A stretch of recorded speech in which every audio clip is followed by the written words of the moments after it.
Dhanush is very smart when he chooses his content. I work with actors who can't get their lines right. Writing a film like Visaranai will put you through a major guilt trip. Girls speaking like insane amount of profane words, I thought it's liberating. Vada Chennai, North Madras and gangsters. Two things that are quite often seen off late on the big screen now, on the Tamil screen.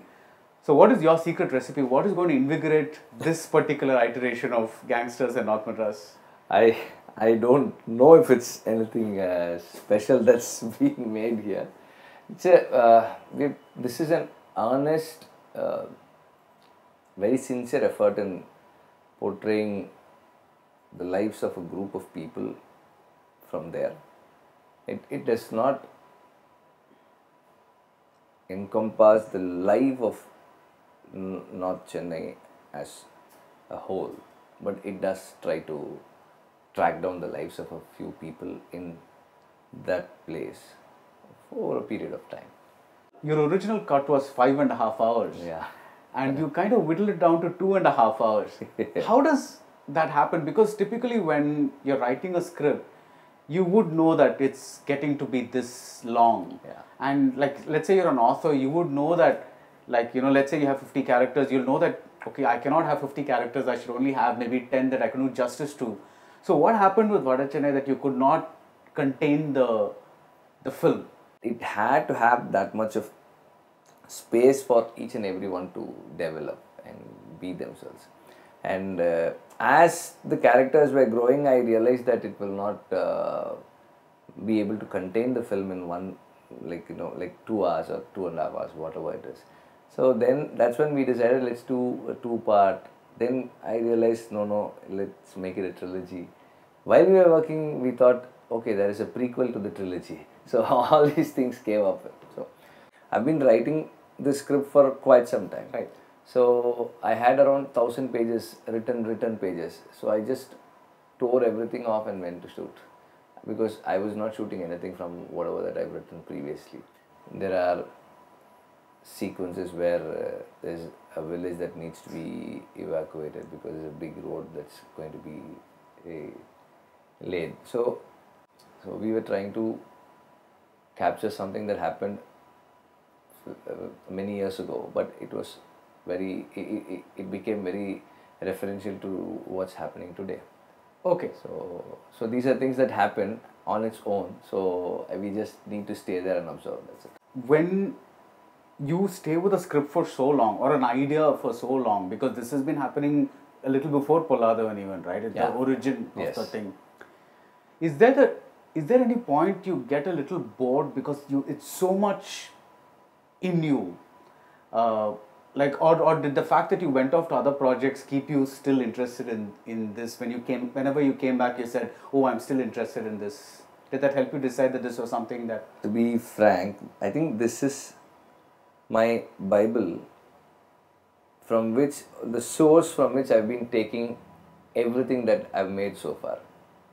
So the scenes that I didn't want in this film, originally when I wrote, the scenes that I wrote and kept aside became Polladhavan.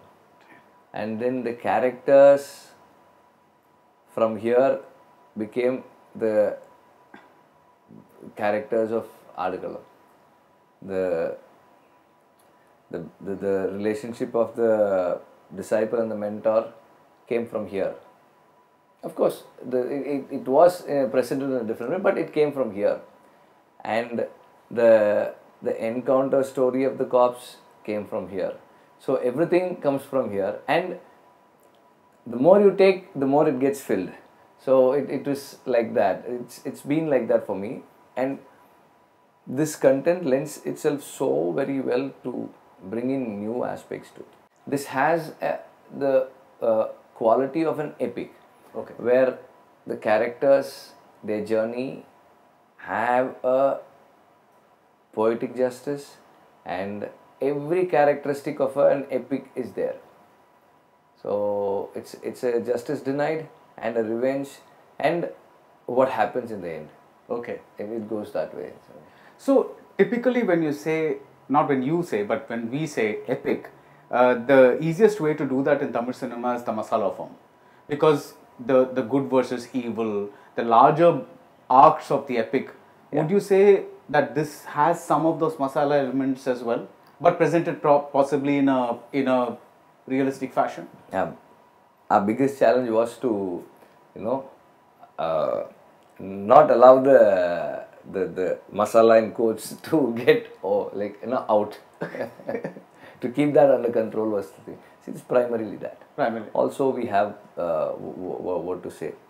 This has revenge. This has premonition. You have the the three witches of Macbeth, and you have a Hamlet moment. Everything is there. Can you give me an example of one scene or some subplot or something that you had to lose from the 5.5 hour epic in order to make it a 2.5 hour epic? Like what was one of the things that you had to let go that hurt you the hardest? No, it never hurts me to let go of my scenes. It never hurts me. Okay. But this film's problem was, this film is not originally supposed to be watched in the pace that it is going to be watched now. It should have been kept at a little lower pace. Okay. Than what we are going to see on screen now. It's too, now the narrative is too fast, and you were watching the scene from the, scene number 3 you decide to say, okay, Macha, I'm watching this film, I'm not very excited, I'm keen, I'm excited, whatever. You finish your texting and look up and you're in scene number 6. Alright. So every scene that is originally intended to have some 12 to 16 shots have ended up with just 4 to 6 shots. Okay, so instead of cutting out things, you kind of micro edited them. Yes. Okay, so we still have the broader arc of the full 5.5 hour film, except that it's tighter now. Yeah. That's the difference. Okay. Polladhavan was 2007, and then we had Aadukalam and Visaranai, and you made only 4 films. This is your 4th film. Yeah. What takes so long between films? The gestation period, is it finding the right material that will keep you interested? Why does it take so long for you? Okay, there are 2 answers. First thing is, see, you take 4 films in 11 years in, like, say, Hollywood or in Europe or even Hindi. Right. It's normal. It's normal. So it's like, here we want 1 film a year. And I think we're greedy because you're not making more films. We want more films from you. So all my friends say, hey, you should be making more movies. I also want to make movies, more movies. But for me to find a content that keeps me going, I cannot work on a script that does not teach me life and keep me going for. Right, you mentioned that. Yeah. Next couple of years, I need to be engaged in a script that needs to teach me something. If that doesn't happen, I feel that I lose interest. If I can finish a film in 3 months, then maybe I can do any number of films. So the key is, you start writing and then you say, am I learning something from this? And if that does not happen, you ditch that and you get to something else. Is that what happens? By now I know, okay, this content, I'm taking this content. Now it's more driven by the content, the idea and the knowledge that I'm going to gain and the lessons I'm going to learn. So the idea will tell me whether this will help me do that or not. Then I give up. Okay. So, okay, let's take Polladhavan. What did you gain from that? What was the knowledge that you gained from that? Okay, never make a film like that. What about Aadukalam? Aadukalam taught me a lot, like in terms of relationships and the darker side of relationship, respect, and I feel that love is the most dangerous relationship, emotion, not relationship. Love is the most dangerous emotion if it gets twisted or if it's not directed in the right. Are you talking about romantic love or the mentor? No, any emotion. Love. Like Tamil Anbu. Anbu, okay. Yeah. Which is the name of Dhanush's character in this film as well. Yes. Okay. So when you say learning, it means like applicable to your own life. Yeah, see, I'm trying to be a better person. Okay, see, I make a mistake in my life, then when I'm making a script, then I realize what's gone wrong. It's like retrospecting and then moving ahead, not to make the same mistake again. So which means that your scripts have, even though they may be fictional, they will have a fair amount of autobiography in them? To an extent, not exact. And also, it does not need autobiographical elements to learn from it. Okay. So, there are moments when you realize, okay, I've done this, I've made this mistake, let me rectify it. Sometimes, okay, I've made this mistake, I'm bringing it into my script, let's see how I evolve. Okay. That's how it. Alright. Are you the kind of person who wants to say something larger through your film? Let's take the example of Polladhavan, right? Did the interest in the material come about because the basic thing of a bike being stolen, that incident, that igniting incident was interesting to you? Or did you kind of sit back and say, okay, can I say something larger through this this one incident? No, for me, to tell a story is the primary need when I want to make a film. Then comes all the other things. Even with this Visaranai? Yeah. See, this was a story that I felt, it was very compelling. And when someone told me that, okay, they picked me from the shop where I was working, he was working in a hotel, picked me from there, and it took me 8 months to get out because they thought that I committed some crime. So that was interesting for me. So it's always the incident or the story or the narrative structure that you get into. Structure comes later. Okay. Structure comes later. But the basic idea should make me feel the irony should be there. The irony should excite me. The irony of life in that should excite me. And then from there, I start to learn things about it. Then the plot points come in. That's how it goes. So would you say because Visaranai is your most explicitly political film, would you say a lot of that came from the book, or would you say it came from you trying to find your way through it? The book had it, but I also am that. So it did have both go hand in hand. Okay. And I think to make one Visaranai, one needs a Polladhavan and an Aadukalam. So after Visaranai, it's like you cannot go that way. You'll have to start from the beginning, make one Polladhavan and one Aadukalam. Then maybe you'll get another Visaranai, chance to make another Visaranai. Okay, so after Visaranai, I was going to ask you, because was that a turning point in your life? Because the earlier films were more, like you just said, they were more story based, in the sense that even though there were larger themes about love and all those kinds of things, they were still essentially a story based film. Whereas Visaranai was, actually speaking, there's no story as such. Yeah. It's more like an event that triggers a series of things. Would you say the fact that it was so well received, and it was also, it burst out beyond its confines, in terms of even the story, because it became about the system, it became about not just these people but about something larger. Would you say you kind of found yourself a little differently with that film, and that's kind of now extended into Vada Chennai maybe? No, I don't think Vada Chennai falls into that category. I feel Visaranai is very special. Okay. I feel Visaranai is very special. This is again, we're trying to cater a film to the mainstream audiences for two reasons. One is the budget that we need to make this film. The other one is my actor in the film has a big fan base now. So for these two reasons, we want to cater this to the mainstream. Okay. You and Dhanush, you are both, you have this extraordinary comfort level in terms of a professional relationship, because right from the Balu Mahindra days, you've been acquaintances and then later friends. And you also have a personal equation. Now, when that kind of thing happens, it kind of reminds me of the early days of Scorsese and De Niro, because they kept working with each other, they became friends, they became so comfortable, they kept making movie after movie with each other. Does it, after a point, how do you know that this person still has the ability to surprise you, because you're so comfortable with each other that, like, the things that a new person can do, would you know that, oh, Dhanush is already capable of that? Would that surprise element still happen when you watch a person so much over so many movies?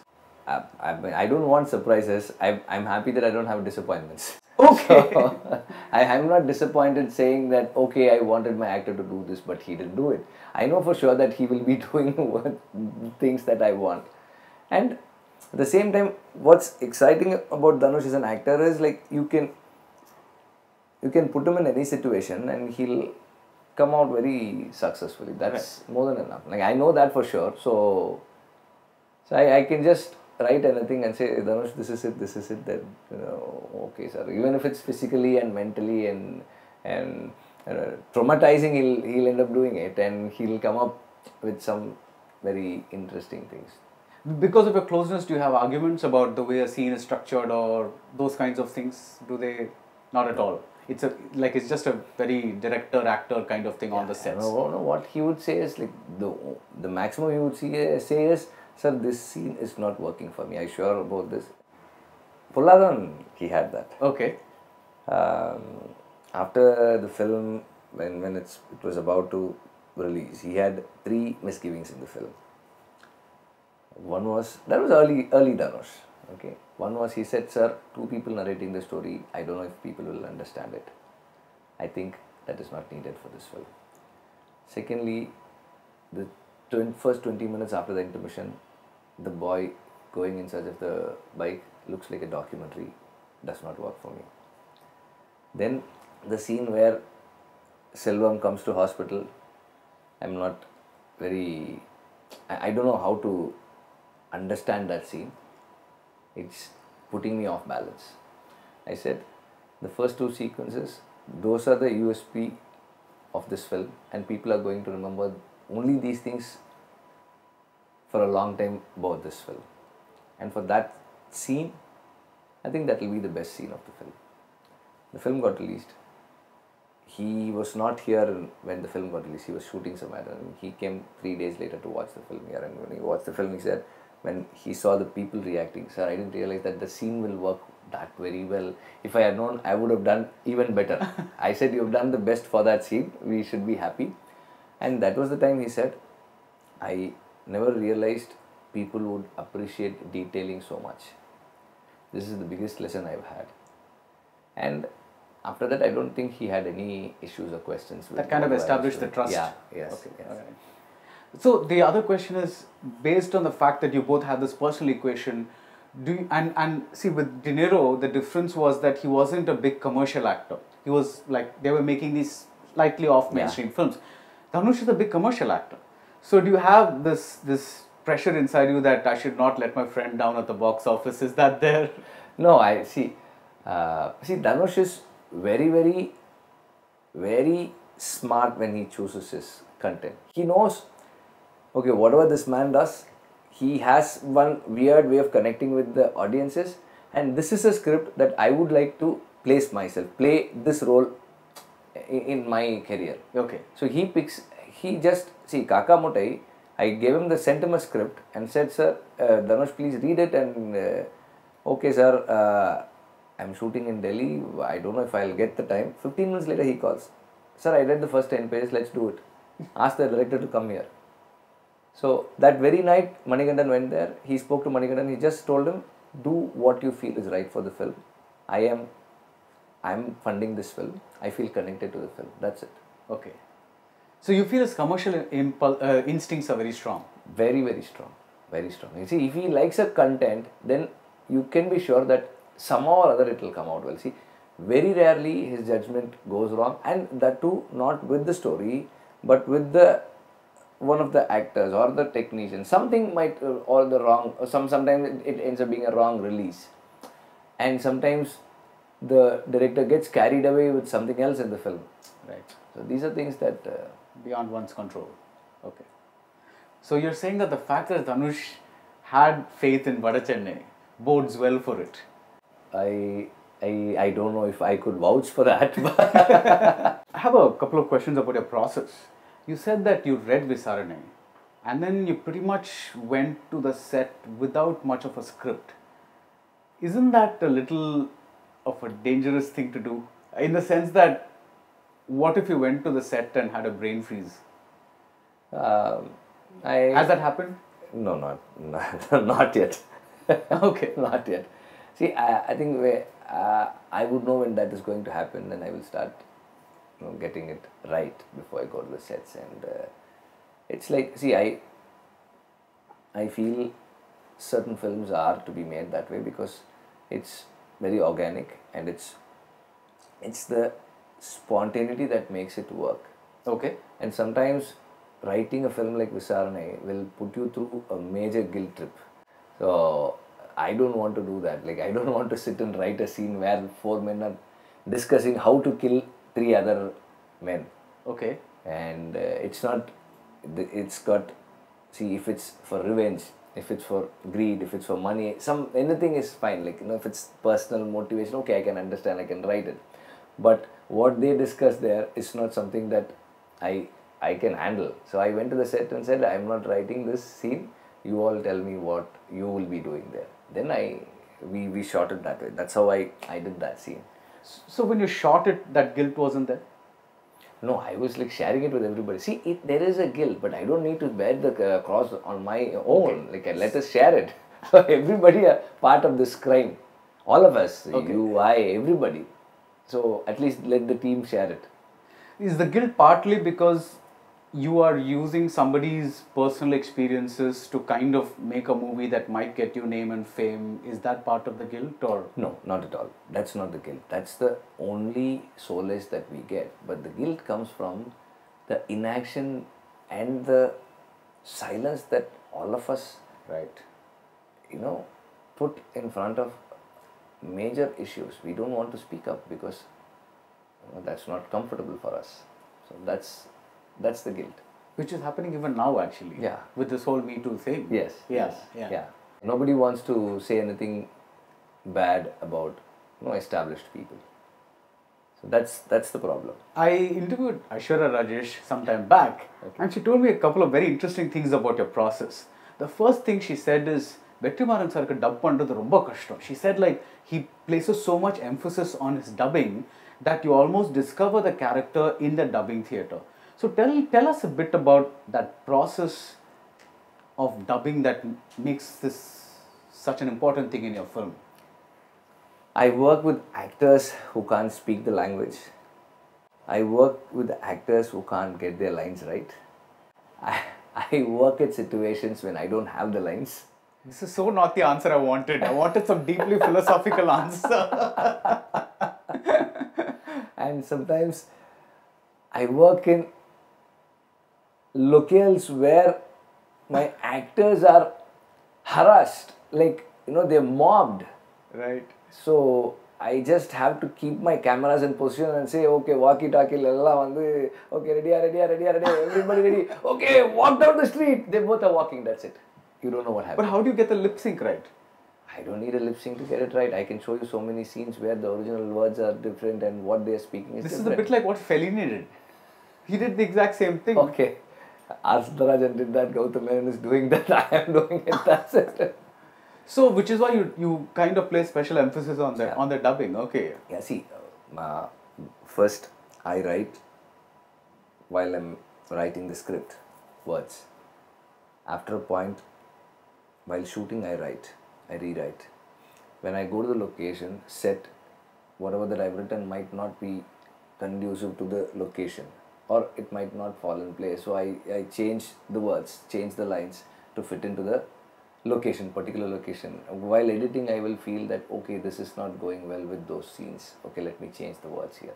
So I will change the lines and then get it get it corrected in the dubbing. Dubbing, okay. And also, I give so much importance to the dialect.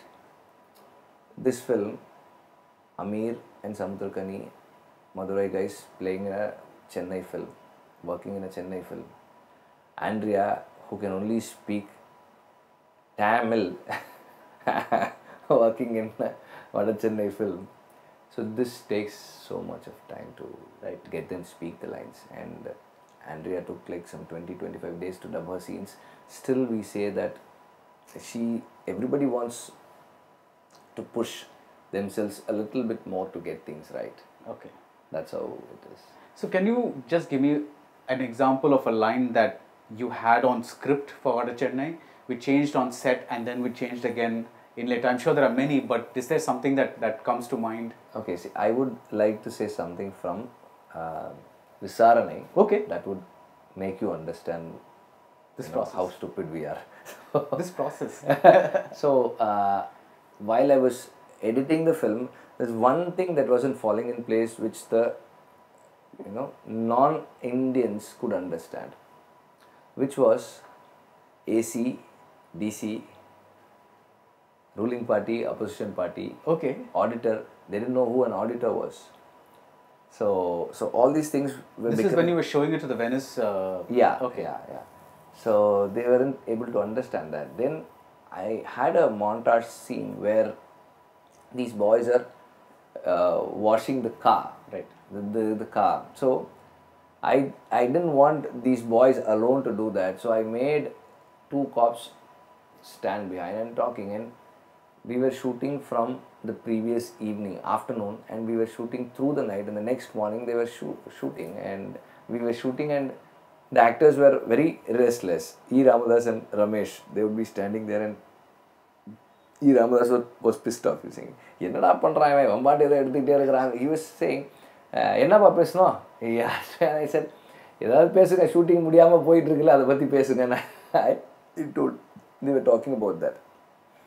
And then we dubbed it where the ACDC, the ruling party, opposition party was explained in that scene. You see the scene, you'll know that. Okay. You mute it and see, you'll see different words. And some magical lines were done on the set, dubbing.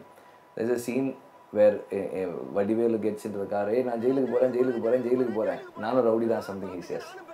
You mute that scene and see, he would say, "Hey, cut பண்ணாத, dubbingல பாத்துக்கலாம். That's what he would have said. So you mute the sound and see, you could see the lips. I'm never going to watch a Vetrimaaran film the same way again. You just killed it for me. So sometimes, see, this happens because even now I'm making some corrections. Tomorrow the film has to get completed. Tonight it has to go, or else the early morning show on the 17th might get tricky. So we are still working on it. That's how it works. Okay. That's how it works. Do you have the actors on hand, or do Yeah, they're waiting. They're just a call away. Daniel Balaji is here. Okay. All the people are there except Dhanush. I will keep shuffling everybody's lines in. Okay. Okay. Dhanush also, I just send it on WhatsApp to him. He records and sends it back. We put it there. Okay. Dhanush and you were supposed to be doing this film called Sudadi sometime back. What's the status of that film? And I'm assuming that's not the film you're doing now. No, that was based on the gamblers, and that's a very, very, very big, vast area that's there. And there are some 20 people in Tamil Nadu who are banned from getting into any clubs. Okay. Because of the tricks that they play, and nobody knows what the tricks are, but they know for sure that they play tricks. This is gambling clubs? Yes. Okay. Cards. There's so many things that are there in that. So that's a very exciting world. But right now, I don't want to do that. Maybe later. So you've shot some of it? No, we shot for 5 days with Parthiban.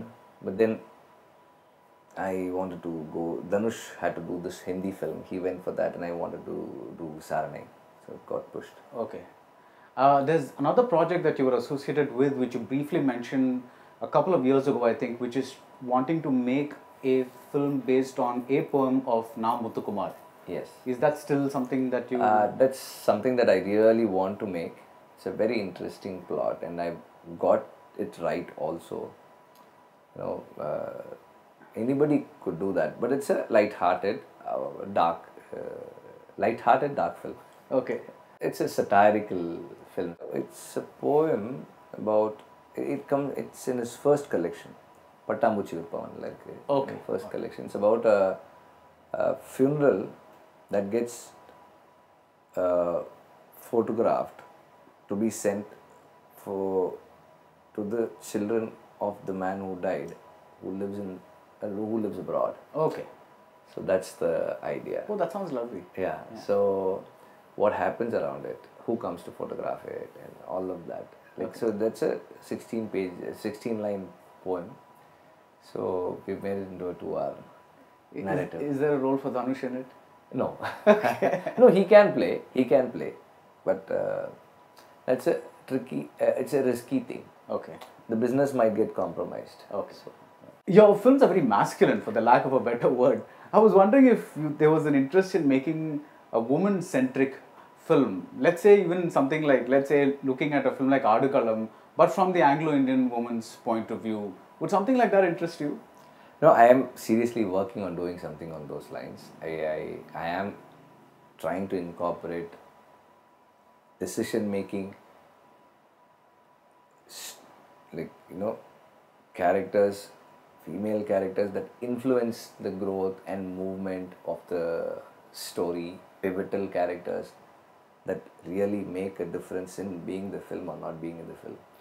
I'm trying to make that happen. I think it has started happening in Vada Chennai. Okay. Hopefully that continues and gets into a better space. So along those lines, I wanted to ask about the female section of the audience. Now, Vada Chennai has an A certificate. I'm very happy about it because, I do not want your films to get compromised because of, whatever censor rules there are. But there is also this prevailing logic in the industry or in the business side, which I don't know if it's true or not, that if you have intimate scenes or too much violence or bloodshed or whatever, that the family audiences or the women section, the Aadukalam, that they will not turn up for such a movie. So, do you think it is possible to make good business sense and yet be uncompromising in this respect and not have to cater to this section of the audience and the women's section and stuff like that? Because I've heard that you've said in an interview that your mother, after seeing Visaranai, she kind of, was a little unhappy about the end because she kind of likes good to win over evil, and she said, why can't you make Vikraman type films? So she really likes Vikrama's films, and she always has been telling, make a film which is really good and make a heartwarming, feel-good film. That's what she always says. So she likes that. See, with this film censorship, I really appreciate the regional officer who respects the content and respects the way the filmmaker wants to show the film. So she only asked me to take away one shot. That's a political shot out of the film. Okay. It's a reportage footage that I had used on the funeral of MGR. So those shots, stock shots, we've used stock shots. One shot she wanted me to remove and have one word muted. Okay, that one word was repeated some 2,000, 3,000 times in the film, but only that one word she wanted to be removed of the film. Then she said, you can have it, have whatever that you want to have. So with the A certificate, we're only missing one shot and one word. Yeah. Okay. Yeah. If it had been UA, some 25,000 words would have gone out and at least some 30 shots would have gone out. But A, she just said, okay, take it and go. I said, I'll take it. And Dhanush was also happy to do this because to do justice to the world that we are trying to capture and the characters. See, this time I feel that having my, girls speaking like insane amount of profane words, I thought it's liberating. It's not like, I'm happy that I'm not typecasting. So it's not just the guys who are swearing. Yeah, she does it the most. The Aishwarya Raj's character. Yeah. Okay. Her first line is going to, the first word, the second word is going to just, put everybody off balance and, hey, okay, what did I hear for here? That's how it's going to be. It's very good, and it's capturing the world as it is. Okay, so if that means you have to give up a section of the audience, you're okay with that? I think for Vada Chennai, we don't have that audience. Okay. And I don't want my daughter to see this film when now she's 9 You years said that old. for Visaranai as well. Yeah. Visaranai, I don't want her to see it until she's 20. This maybe she can watch when she's 16. And I think Dhanush has also told the same to his sons. Don't watch this film until you're 16. When you received the National Award for Aadukalam, you said, I don't think I deserve this right now. All these years later, I don't want you to be modest with this answer. Do you think, what is your evaluation of yourself, your estimation of yourself as a filmmaker? Okay, I'll tell you one thing. Tamil cinema has only had two people who have, this is my opinion, my personal opinion. I don't want to offend anybody, but I'm just telling what I feel. There are only two people who can call themselves filmmakers and who have who have had the command and control over the film language, the narrative, everything. The first one is Balu Mahindra, the next one is Mani Ratnam. No one else has had. So I don't rate myself as a filmmaker. I'm trying to tell stories, I'm trying to make films.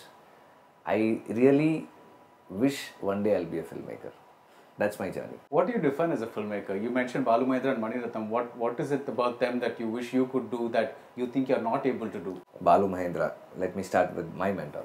So you watch his films, the coherence in everything, like, starting from the words that are spoken and the way it is spoken, and the lighting and the lensing and the camera movement for that particular spoken moment, and the way it is cut, the union of every aspect of that particular moment coming together to create an emotion. It's not the word that gives you the emotion, it's not the lighting that gives you the emotion, it's not the performance that gives you the emotion. It's a holistic experience that gives you the emotion. And these guys will make you feel what they want you to feel. It's not randomly things happening. You speak to Mani sir, he will make you believe that he doesn't know anything, or at least he'll try to do that.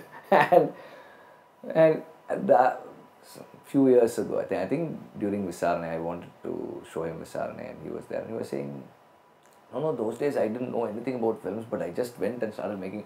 Till date, I don't know what films are. He was saying that. So he tries to make it look very easy and simple, but the kind of knowledge they have in terms of the language, film language, is immense, and to be there is not easy.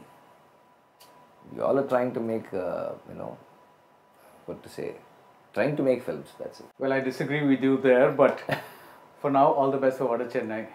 Look forward to it, and I hope I'm not watching it with the mute thing in mind. So. Definitely you're not watching a mute film. You are going to be surprised by the words that are going to be heard on screen. This is the first time so many words are going to be heard on screen in Tamil. There's no pride in it, but that's your poster right there. I'm relieved. I'm relieved that the film is speaking the way it should be speaking. Fantastic. Thank you so much. Thank you.